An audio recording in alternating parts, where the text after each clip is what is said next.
Welcome back, everyone. We are joined today as our first guest, Coach James Graham out of University of Pacific. You're kicking off a great segment for us. We're going to preview your recruiting class first, James. Coach Graham, thank you for being here. Great to have you on, man. Thanks so much for having me, and I'm excited about getting a chance to talk about our class in this upcoming season. Yeah, it's going to be. I'm really excited for this. You've had a lot of turnover on your roster this year. You graduated a ton of talent, James, and a ton. You had we'll call it the obvious, Mihailo Vukovic, a Cutino Award finalist, moving on. He's since transferred as a graduate transfer, so he gave you a solid 4 years there. You graduated a lot of guys who are now going to be competing for Olympic spots for their country, national team spots. You're reloading here. I'm going to bring up your recruiting class. A couple of them I've met personally, and I'm really excited about this because these are some great guys. Anything you want to say before we jump into this, or you just want to get going? Well, hey, I'm excited about this whole group. I can't wait to talk about them. So, yeah, let's do it. All right, let's rock and roll. So your recruiting class, everyone, for the University of Pacific 2025 season. Here we go. I'll call out the obvious, man. You got some talent. There's some players on this list. Some of them we've seen at U20 World. Some of them who are the best on their teams and their countries, or coming out of, like LA Athletic Club had Saul Biddle. Walk us through these players. Give us a little download on what we can expect from these guys this year. Yeah, this is, like you said, we're definitely reloading. We've been able to do this, a whole bunch over the kind of the history of me being here at Pacific and running the program and whatnot. And so we kind of pride ourselves in being able to have one of those top tier teams on a consistent basis. And I think these guys are going to put us right back in that conversation again, So starting off, hey, you got to always start with your goalie, right? Yeah. So Grigeli Kish.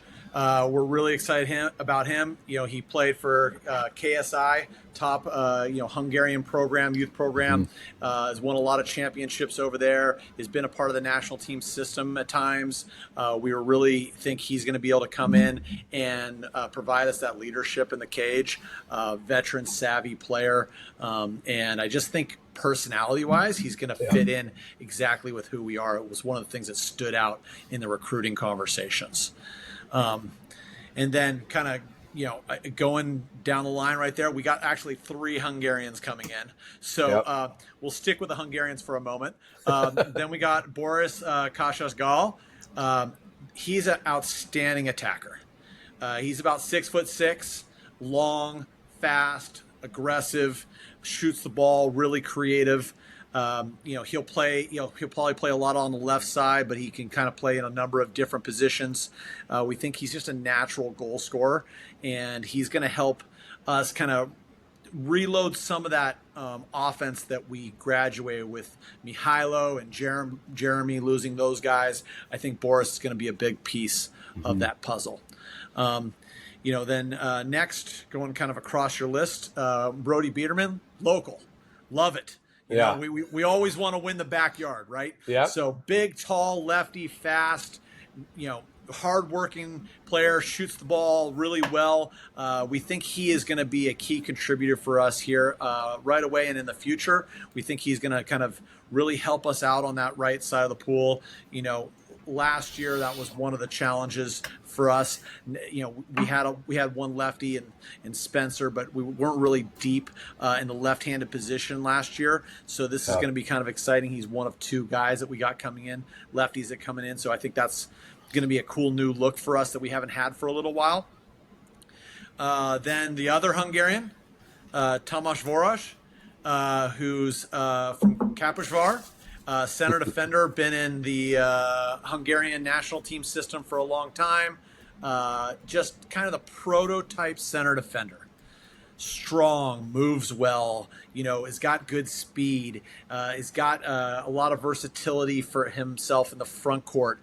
Smart, unselfish kind of player. I think he's going to kind of be a glue guy and really help us out in the pool and have a defensive presence. We moved Mihailo last year to center defense, but he was a left side guy his whole career. Biggest 1-2 guy I've ever seen. Right. And so, what an amazing thing to do for, the whole group, and have that unselfishness to be willing to like change positions and do what the team needed for us last year. But it's on some level, I do think he kind of found his home, but he was also playing out of position. And Tomasz, this is what he does. This is what he was meant to do. So we're really excited just about having someone who, identifies as a primary center defender and loves that role. I love it. And then Landon Mauj, same thing. Center defender. I think he can do both. He's, out of the Valley, Diablo Valley, plays for Diablo Valley too. So I think that he's one of these guys that is going to have a lot of versatility to his game. Mm-hmm. He's super tall, 7-foot wingspan, throws the heck out of the ball. His ceiling is so high. I think he can really be one of those players that you're talking about in the future, and like, hey man, this guy came out of out of kind of nowhere and is really making an impact on our roster and the WCC. So excited about that. Lucas Peters, hey, look, De La Salle guy. We love De La Salle. This guy is kind of a really aggressive attacker, driver, quick, crafty, makes things happen. He's got a motor, wants to get into it, mix it up. This is one of those guys that's going to be everyone's going to hate dealing with, and you need one of those guys that just gets into it up and down the pool everywhere. So we feel like he's going to generate a lot of offense, create problems, collapse defenses, do a lot of different things. Saul Biddle, man, I got nothing but great things to say about this guy. Yeah. You know him. And fantastic, out of Oaks Christian, played for Coker. This guy's passion and obsession for water polo is second to none. He loves the game. He wants to be great. He's always thinking about it. His professionalism for his age is very rare. And his versatility. I think he can play a lot of different positions. I think he could be a scorer when he needs to. I think he can facilitate when he needs to. And I also believe that he can be a great one-on-one defender out there. So I really think that he's going to raise the bar for us from a versatility standpoint and an IQ standpoint. So excited. Next, Apostolos. I can't say Apostolos was at Junior Worlds. You saw him. Yeah.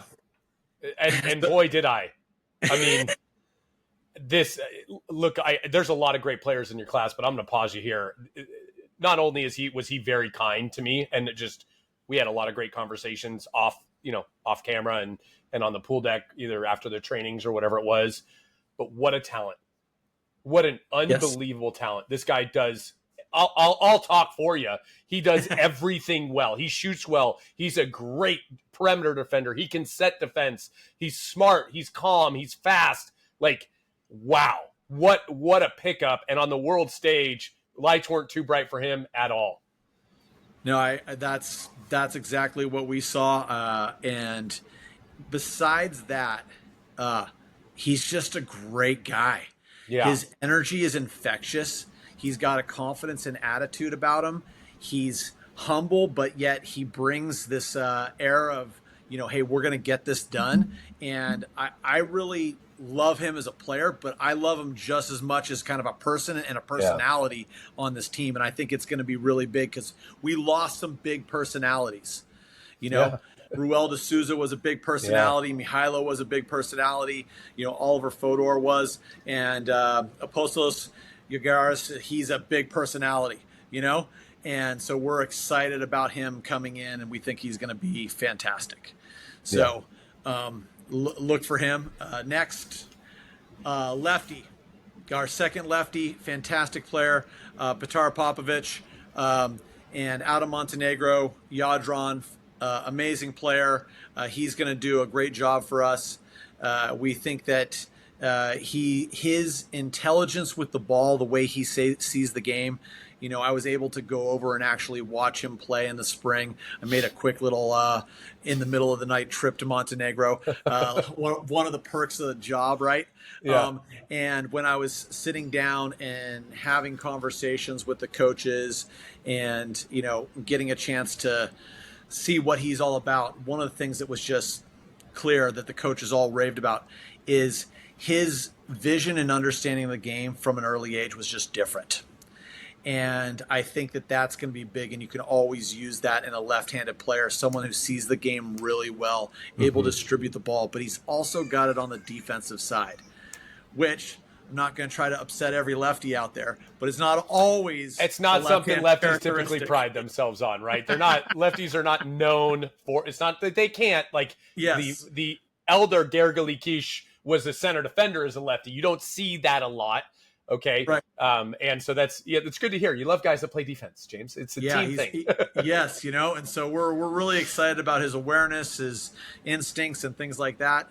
And then Ethan Carrington, out of New Zealand, Golden West Junior College. This guy's a true utility. He mixes it up. He's strong. He goes 4,700 free. He's got good size, shoots the ball really hard, likes to play inside in front of the cage. So, I think he's going to be able to do a lot of different things, and we've had some success with the Kiwis in the past.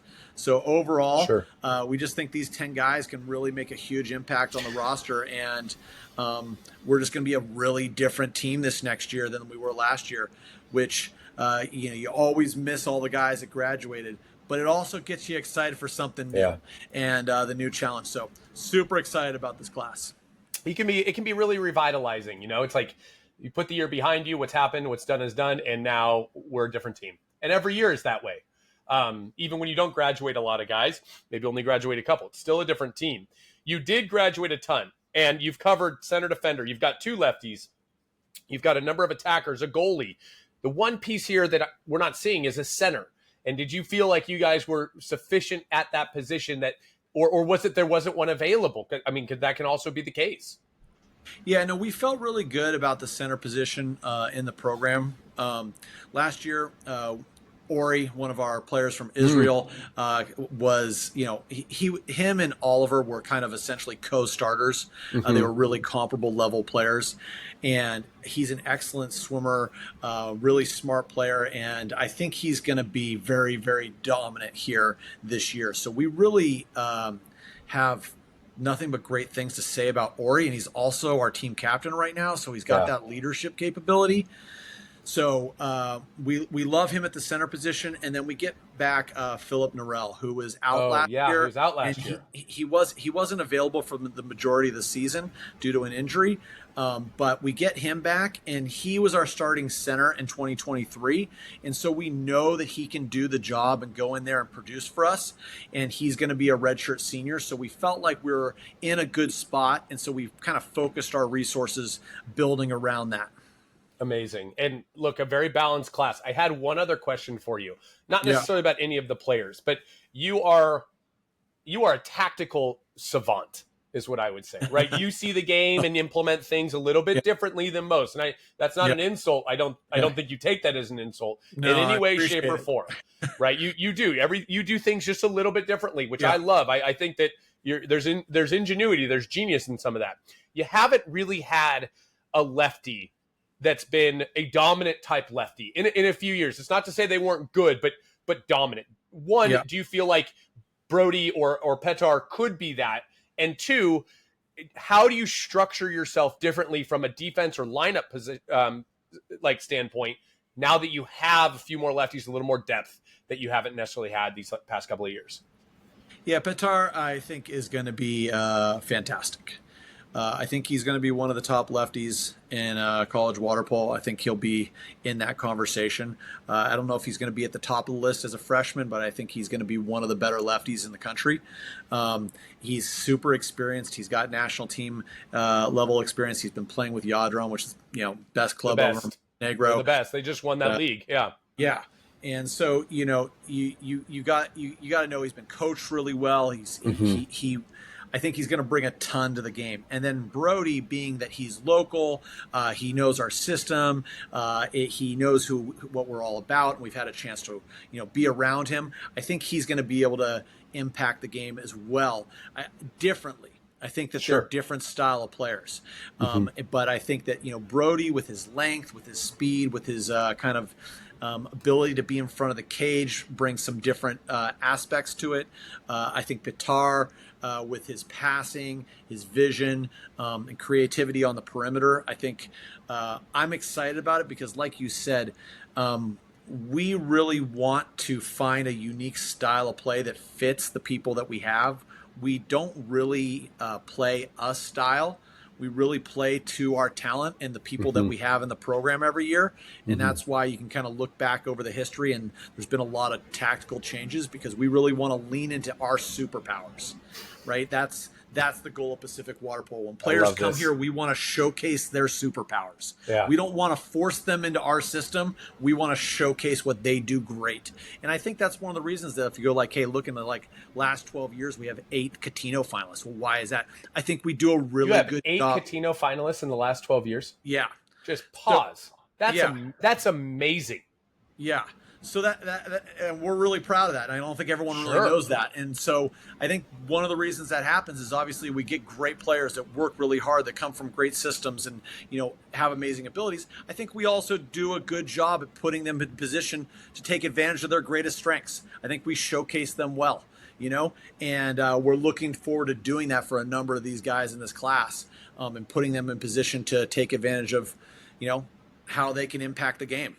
I love the way you recruit when you and the way you talk about these guys. It's heartwarming to hear coaches so excited about incoming players, right? And it is an exciting time for you and for them, and so I'm sure they appreciate it. You tend to recruit some pretty big players physically. You like size, so I'm excited to see kind of what this team looks like, on the pool deck, as they all kind of these tall guys with these length. I think you said Landon's wingspan 7 feet, man. I don't envy anybody trying to set on that, but.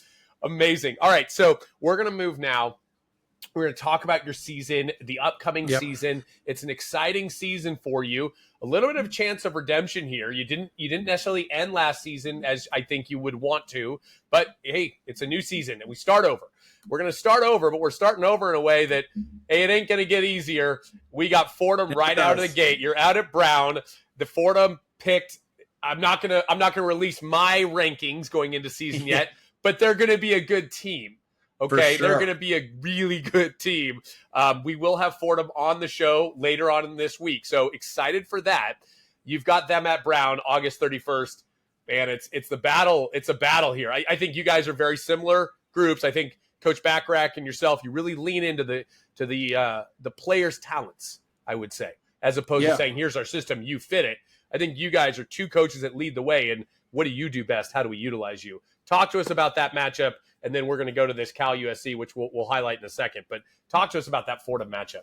Yeah, look, like last year, I think we had a great season, 18-2 WCC regular season champions, but we had one bad game at the wrong time, and we lost to Cal Baptist and got knocked out, right? And then we had one game where we lost to Fordham, and so those are only 2 losses on the whole season. I know, tough. And so we'd love to get back and have a chance to play Fordham again and see if we can't redeem ourselves. We beat them in 23. They got us last year. Let's see what we can do. Get a little rubber match situation here.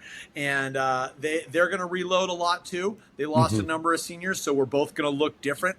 They got a great class, which I'm sure you'll get into when he comes on the program. But we're excited about this challenge in the first weekend of water polo. I think it may be, if not the best matchup that weekend. So I'm really excited. It's going to be the best matchup for a couple of weeks, James. I mean, this is a big deal. Fordham finishing basically third, fourth in the country. You guys were ranked number 1 at one point in time. Again, as you highlighted, one of 2 losses last year. And Cal Baptist, no slouch team. They were good last year. They were good. They were fantastic. But yeah, what an exciting tournament out at Brown. Great place to have it. Yep. And so it's a neutral site. We're going to find out where we're both at. So we're obviously got that circled on the calendar, especially because it's, opening weekend. There'll be some other good teams. We get a chance to play Brown out there as well, and they always got a great program. So we're looking forward to those games. And then guess who's back again? Here we go. We got Cal and SC on the schedule again. I want to pause here. I know you're excited about this. I'm excited about this too. But you say, guess who's back again. You didn't play Cal, USC, UCLA, or Stanford last year. And this was all the talk. All the talk.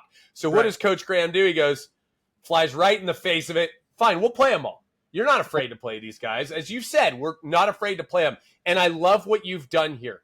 9/12 is a Friday. 9/26 is a Friday. These are Friday night games under the lights, probably raining out there in Stockton.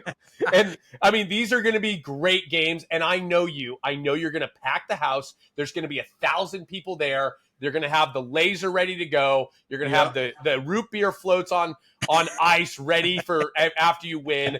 All right, so now I've hyped you up. Talk to us about these two matches. You got Cal on the 12th, SC on the 26th. Yeah, obviously, two great teams. We're excited to get a chance to play them this year. You know, like you said, we didn't get a chance to play them last year due to varying circumstances, but we're excited to have them back on the schedule, especially at home.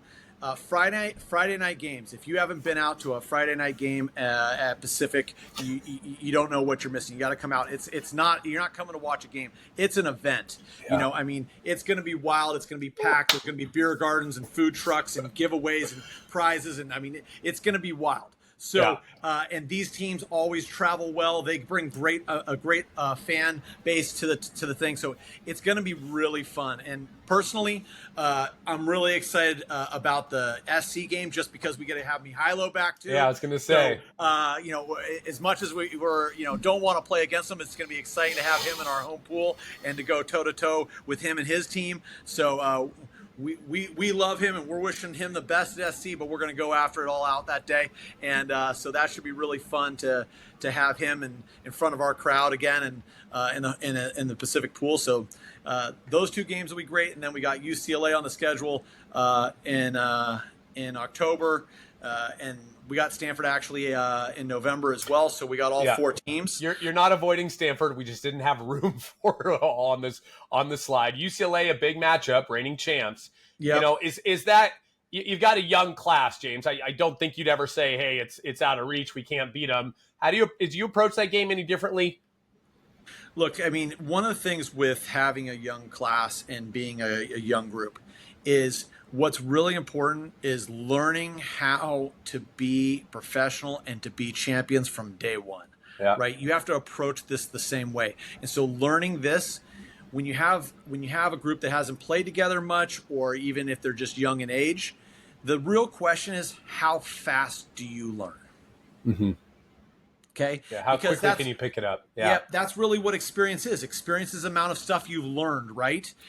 And so the faster we can learn, the faster we can figure out how to compete at that level and to prepare for the games, to take care of our bodies, to know what's coming, the better we're going to be. And so we're really treating all of those games as if we're trying to win the WCC championship, right? We're treating these things as the most important game every single weekend. Our program is kind of designed around this concept that every weekend, the goal is to peak perform. There's no games we're training through. There's no games we're not taking seriously. There's no games that we, hey, we're not scouting for. There's no games where we're not putting, reports together on or doing statistics. We are preparing for every game to peak perform. And if you do that every time, then we feel that you have that chance to learn and grow at an exponential rate and hopefully be able to compete and show some people what we're made of and create some upsets out there, because obviously these teams were finished ahead of us last year. So by definition, we're an underdog. We love that role. We can't wait to embrace that role and get after these guys and try to shock the nation. That's what we try to do every year. Goal doesn't change. I love it. And every year is a new opportunity, right? As we've talked about. So that kind of rounds up the key matchups. Obviously, there's a lot more. You've got some conference matchups. They're going to be tough ones. You've got San Jose State. You'll have Pepperdine. Both teams should be very good this year. Anything else you want to add? As we only have so much space on these slides here, but I want to give you the opportunity to close this out. Yeah, I mean, we're looking forward to all that. Obviously, the WCC is and to me, pound for pound, premier water polo conference in the country. Yeah. And so we're really excited about all our WCC competition. We're also excited about going on the road down to Santa Barbara. That's going to be a fun trip. It's a rowdy environment playing down in Santa Barbara. It's always different. So you got to be on your game. You got to know they're going to kind of bring a unique atmosphere. So we're looking forward to the whole schedule.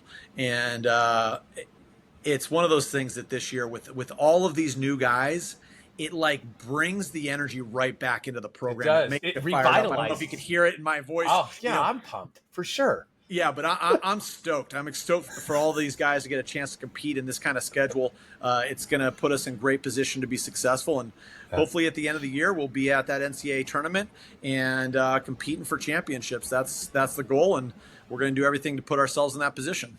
Well, as you said, it's kind of every other year. Well, if last year was a down year, this should be very interesting. I think you've got a great class here. Want to thank you for being our very first ever guest to talk about the recruiting class. Hopefully we're starting a trend here, because they do this in all the other sports, but not water polo. Now we do.